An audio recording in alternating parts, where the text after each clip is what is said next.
What it do, YouTube? It's Ty Fatty with the Fatty back at y'all another video, man. I know why we here. To handle business, but before we handle that business, man, make sure you like, comment, and subscribe. I'm gonna say it again, bro. Make sure you like, comment, and subscribe.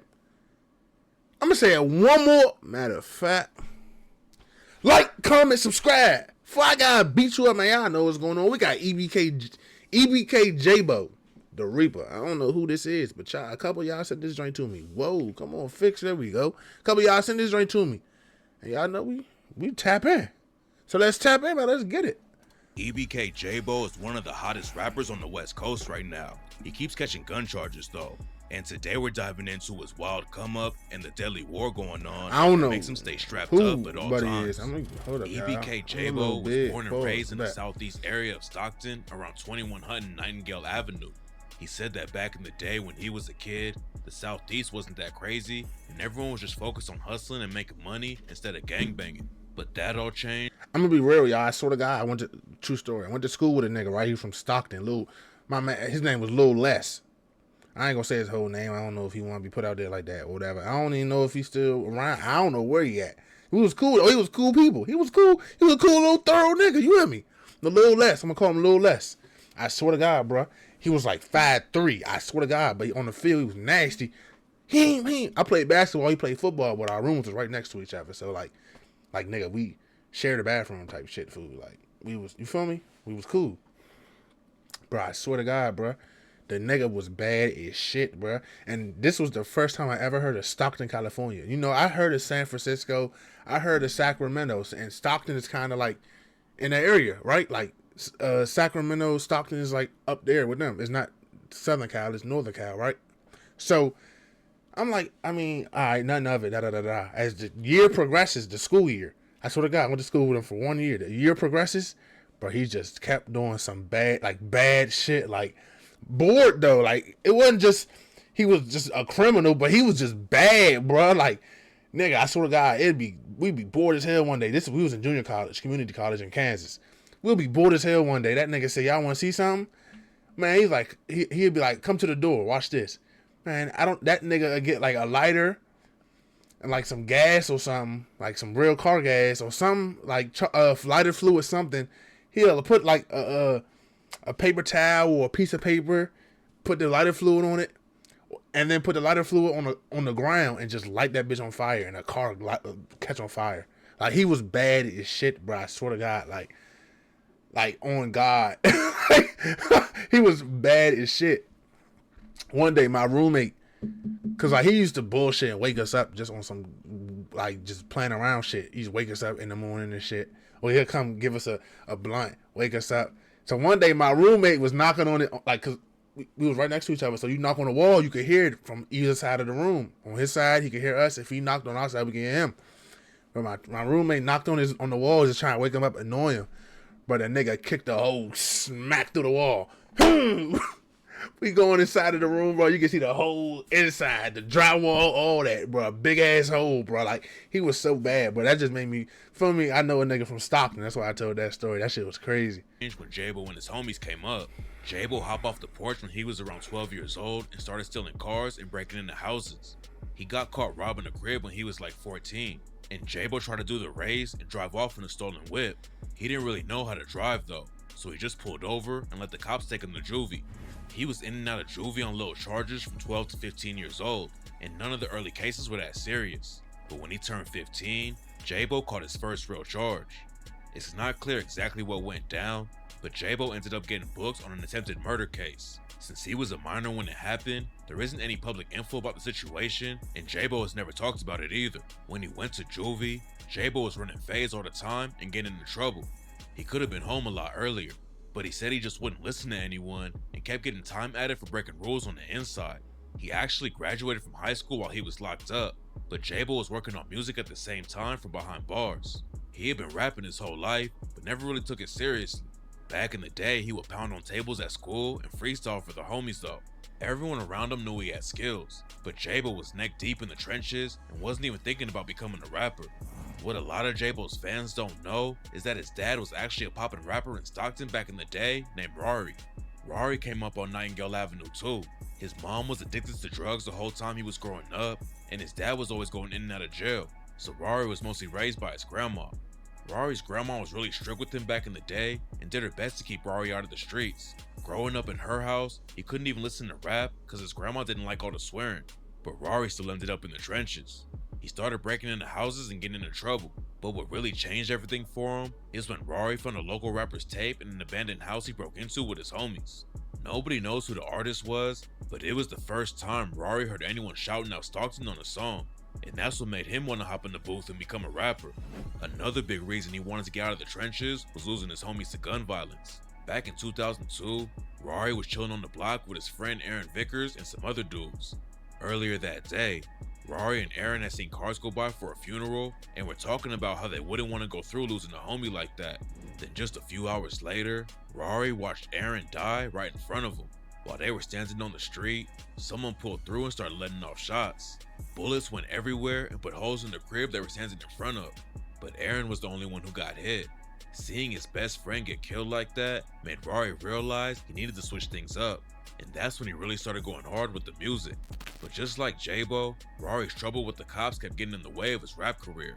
One time he was on probation, and someone in Atlanta wanted to meet with him about a record deal. Rory had been gangbanging, but really wanted to switch up how he moved and make it out of the streets with music. But his parole officer said he couldn't go to Atlanta. Rory knew it was a huge opportunity though, so he took the risk and went out to Atlanta without telling his PO. Unfortunately, the deal didn't work out for him though, and to make it even worse, his parole officer found out about the trip and Rory got booked again for violating his parole.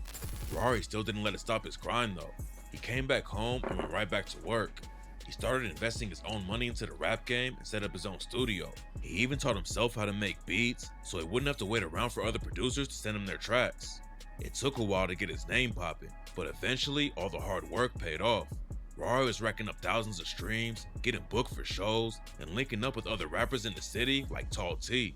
Tall T was a battle rapper from Stockton who was getting a lot of buzz on his name. He had been in the underground scene for years and was about to really pop off.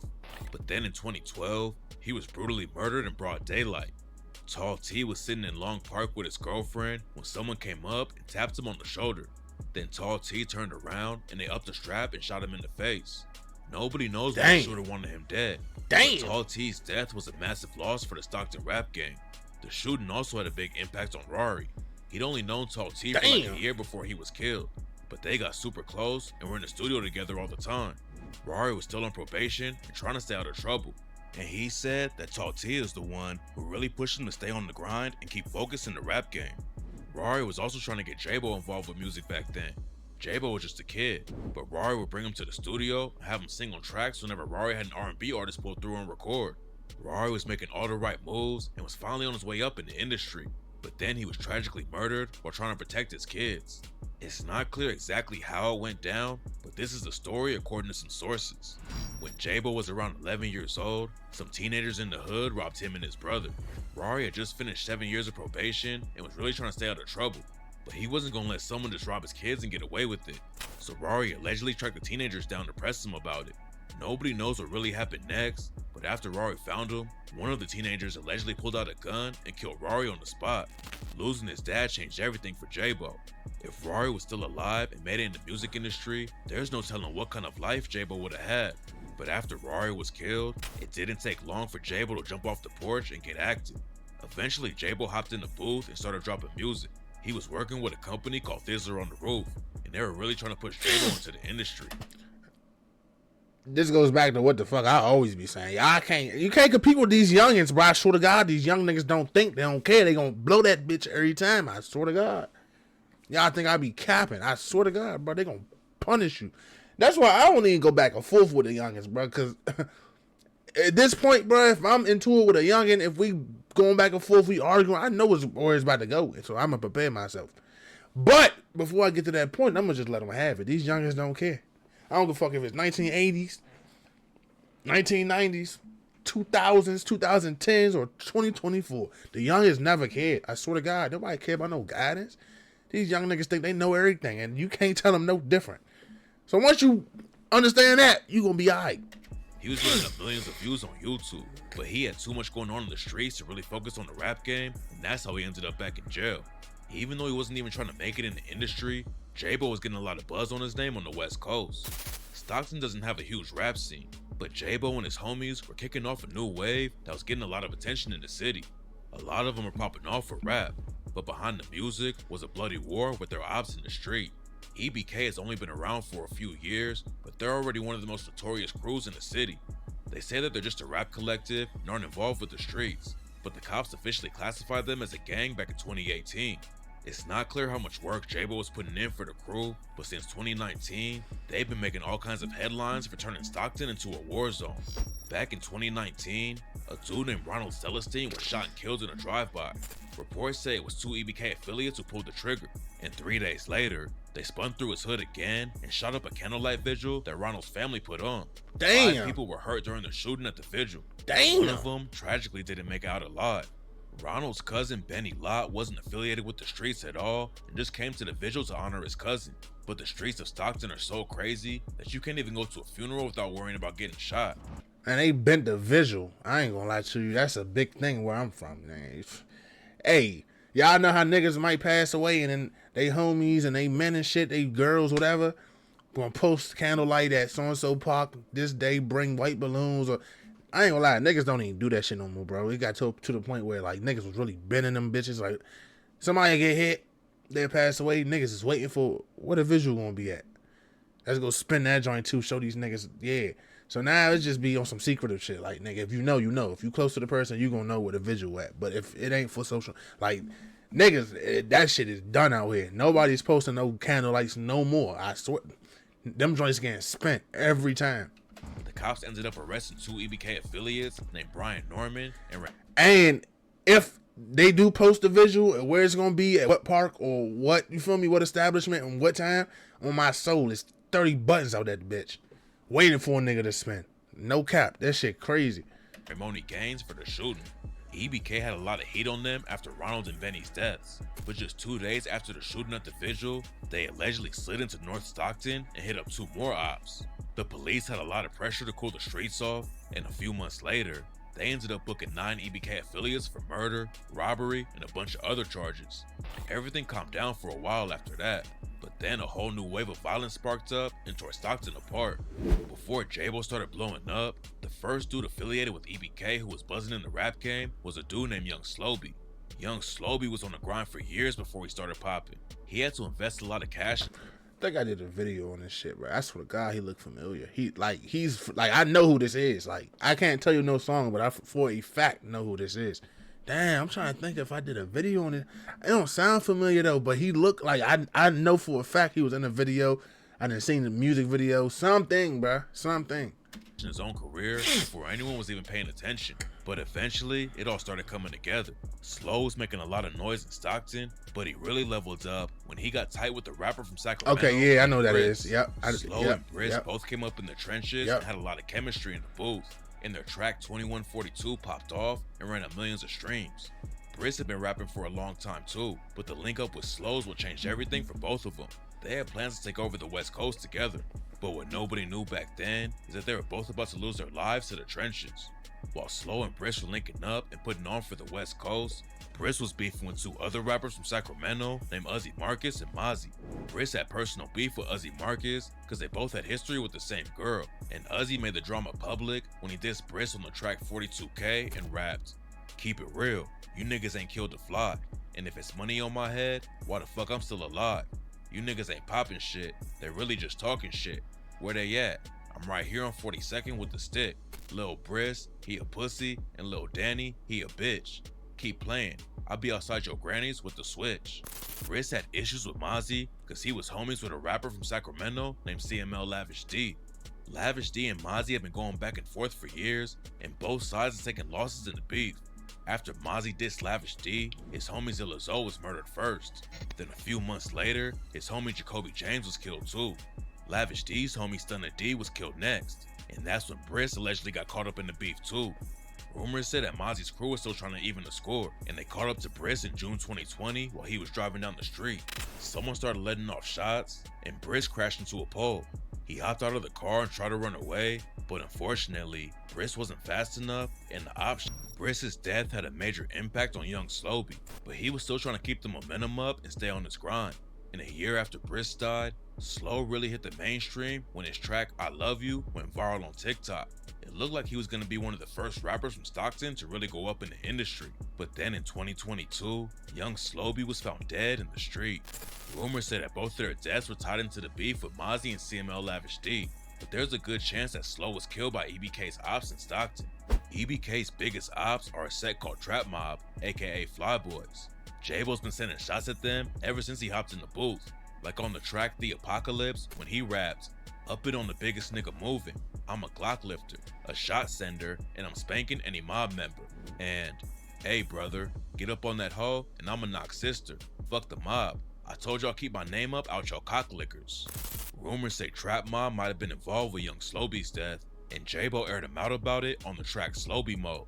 Jaaybo was locked up when Slowby was killed, and on the track, he rapped, "It's not a nigga around me loafing, everybody strapped. Just left Scribner Street, where was everybody at? And I'm with Rico from the 10 when niggas come to sack. And aha, a flag just got squashed, bring your brother back. Suckers kill Slow B, now I'm home, another tomato coming." What's really weird about the situation with young Slowby and Briss is that Jaaybo is still bumping Mozzie's music on social media. There's nothing tying Mozzie to Slow's death, but a lot of fans are confused because Briss was beefing with Mozzie when he died, and young Slowby was super tight with Briss. Then when people were dissing Jaaybo for not sliding after young Slowby died, he hopped on IG and dissed Mozzie's dead homie K Squeeze. K Squeeze allegedly killed another rapper named Lil Jody Woe. Then one day later, K Squeeze was shot to death too. Jaaybo wasn't just sending shots on songs on social media though. He's known for throwing hands every time he gets locked up too. Once he was locked up in county with a massive op named Seawalk, who everyone was allegedly scared to fight, but Jaaybo didn't back down from the fade. During an IG live session, Jaaybo said that Seawalk dissed him right when he got to jail, but they couldn't fight because the yard was hot, so they planned to run the fade the next day. "What's up, nigga?" He like, "Yeah, I'm Seawalk, cuz townhomes, da-da-da." I'm like, "Nigga, I'm Jaaybo, Southeast, nigga, EBK." The nigga like, "Nigga, fuck the Southeast." I'm like, damn. So we get to the yard or whatever the case may be, bro. He like, "Bro, it's high right now, so we gonna fade in the morning, bro. Or unless you want to go to the hoe." I'm like, "Bro, I ain't trying to go to the hoe, we gonna fade tomorrow." Jaaybo admitted that Seawalk beat him, but during the fight, Jaaybo ended up scratching Seawalk's eye. So we get on the yard. I ain't gonna lie, he with me. Sure, he shake my hand like, "Yep, on my mama, I respect you." He like, "But you scratch my eye, cuz you want to go again?" And I keep it a band. I'm like, "I ain't gonna lie, bro. We can program." He with me again, I ain't gonna lie. Blood with me again. A lot of dudes won't admit to ever losing the fight, but Jaaybo knows that if you're really throwing fuck down like was that the all point the of that? time, you can't win them all. A lot of people Like, were counting what his the hell? homie, EBK Young Jock, for getting his chain snatched last year too. But Jaaybo said just because you get robbed one time doesn't mean anything. Shit happens, you feel me? That don't tarnish a nigga gangster or tarnish a nigga image just because a nigga got something took from him. I'm not saying that it's cool to get something took from you either, you feel me? But when you slip up, shit like that happens. I ain't gonna lie, bruh. I'm gonna be all the way. What C-Max say? I'm gonna keep this shit 55th Street. You hear me? Bruh, no cap, bruh. I swear to God. You can't be rapping about this, that, the third, and portraying this, that, and the third out here getting your shit snatched, bruh. You can't go like that, bruh. Your music, you saying you gonna pop a nigga. No. In your music, you saying it's gonna be blood on them diamonds, but in real life, you letting the niggas go with your hands up. Hey, come on, bro. You got shit gotta make sense. That's why niggas critique niggas when they got smut on their name or they got flaw on their name like that. Like, and in the studio, y'all bumping one thing, but when y'all really outside in the streets, it's a whole other story. It can't be like that, bro. You gotta live what you rap and rap what you live. Straight up. Some fans were surprised that Jaaybo was standing up for young Jock though, because there used to be some tension in the EBK crew. According to rumors, Jock's older brother, Hari B, snitched on the case with EBK Osama and got him locked up.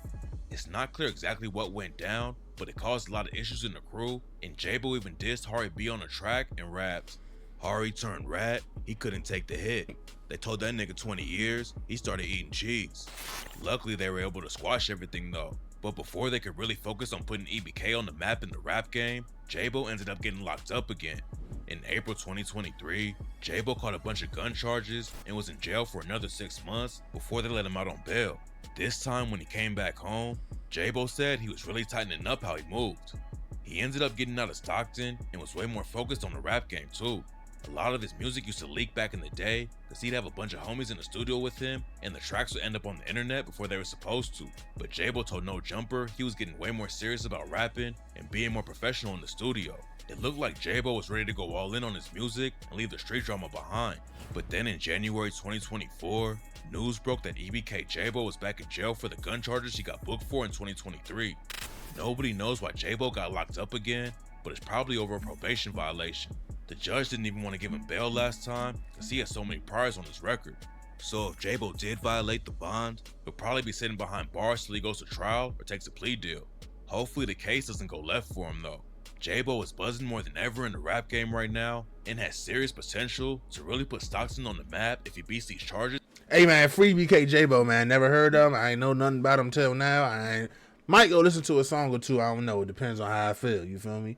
But with that being said, man, y'all know what it is, man. Make sure y'all stay smart, bro. Stay dangerous, bro. I'm gonna catch y'all next time, man. Ty Fetty gone.